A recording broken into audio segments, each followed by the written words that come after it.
Hey everybody, 10 Tampa Bay Chief Meteorologist Bobby Deskins. I wanted to talk about the heat that we've had lately and a little bit of the controversy that we've been seeing as well. So let's go back to Sunday. For the first time ever, Tampa reached 100 degrees Fahrenheit for a high temperature at Tampa International Airport, KTPA. That's the ASOS out at the airport. We have never done that going back to 1890, 135 years. Okay, so that's a milestone right there. Now, some people find that to be a little bit controversial because of something called an urban heat island. All right, now here's what happens there at that site. And one of the reasons why we haven't seen 100 there before is because that site where the ASOS is on the south end of the westernmost runway there. And that is only a few football fields away or so from the bay. So typically what happens is the land heats up and that air rises, and then the nearby cooler, relatively cooler air over the water of the bay comes in to replace that. And that usually happens before the temperature can get to 100 degrees. That's what's happened for years, okay? But under certain circumstances, that will not happen. That west to southwest wind will not get in there in time and we can heat up. And that's what happened on Sunday. We had a north to northeast wind, which blowing across the airport towards the sensor. And it's not just the airport now, right? Because we knew about 4 or 5 years ago, like, we're probably gonna hit 100 here soon. Because you know what they did? They built the rental car facility, they built the waiting parking lot, and some other stuff there on one of the terminals. And a north to northeast wind comes across those, especially an east wind, and they heat up in the sunshine, right? You can walk across the grass in the morning and the afternoon barefoot. You can walk across the road or the parking lot in the morning barefoot, but you can't do it in the afternoon on a hot day, right? That heat capacity causes those areas to heat up more, urban heat island, and then that air rises, and if you've got a northeast wind, it'll blow right across to where that sensor is. So I talked one time to the former meteorologist in charge at the Weather Service in Ruskin. I said, well, why don't, can we move the sensor to the northeast end of that runway where it's more trees? Absolutely we can. It costs like 25 grand. However, if you do that, now you're comparing apples to oranges, almost going back to 1890, right? So you really want to keep it in place so that you can compare year to year to year because it's been there for years. So moving it is not really an option.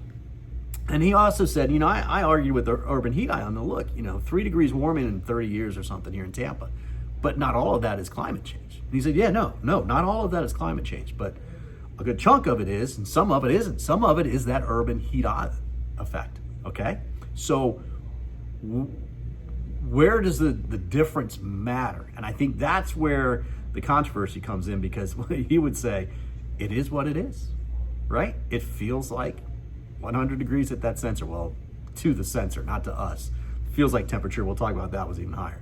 But that sensor is recording 100 degrees, okay? Regardless of whether it's because of climate change or if it's because of urban heat island. So let's just act like the climate's not warming, right? That number would go up because of all the stuff that we built around there, right? But we know there's some warming. It was warming before they built all that extra stuff. Okay, we can watch that go up. But also, so you got to take that before they built that stuff, and then you add it to whatever they just built, and we're going to hit 100, and we'll probably hit it more often. But it still takes, north to northeast wind to get there, okay? Because the west wind's going to come in off that water, even if the water's 92, 93 degrees. I've seen it 94, okay? It's still going to come in a little bit cooler than 100 degrees. So yeah, you get a north to northeast wind like we had on Sunday, and that's what you get. Now, one other thing, yesterday, it looked like we had 120 heat index, highest in Tampa forever.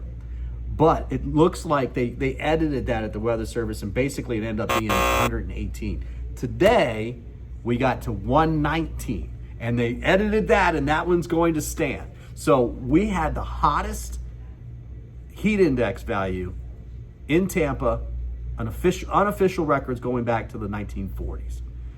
So yes, it's hot in Florida, okay, in the summertime.